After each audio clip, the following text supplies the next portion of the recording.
Hi friends, in this video I'm going to talk about how to create a table in the database. Before executing this query or explaining this query, I want to just set the context. I'm using Derby database in my Eclipse. I'm using the Derby plugin so that for demo purpose I can execute the query and show you the tables in the database.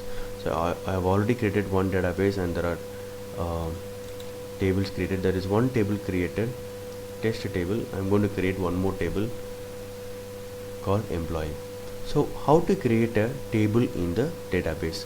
So you can use create table name. So this is the table name, employee is the table name.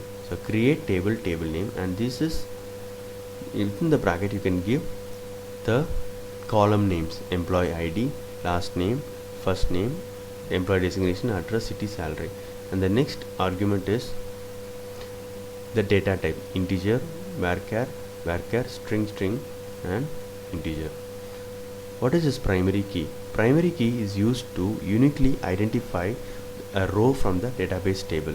So you have 1000 rows. How do I identify a particular single row from the table? So you need primary key like employee ID, or it will be unique. Always it will be unique.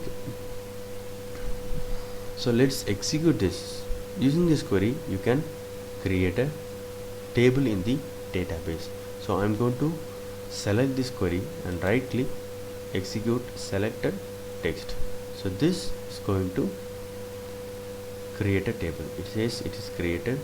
So let's check whether there are some rows or not, whether the table is created or not. So table is created. Can you see here? So table is created but there are no rows at all, just a skeleton. Table is created. So let's insert one row at least to see the difference. Yes, looks like one row is affected. That means one row should be inserted in that data, in the table. So one row has been inserted to the newly created employee table.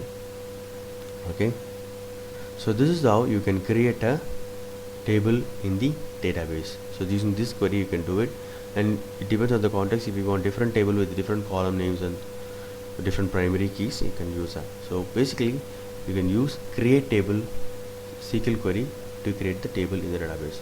Hope this information is useful. Thank you and all the best.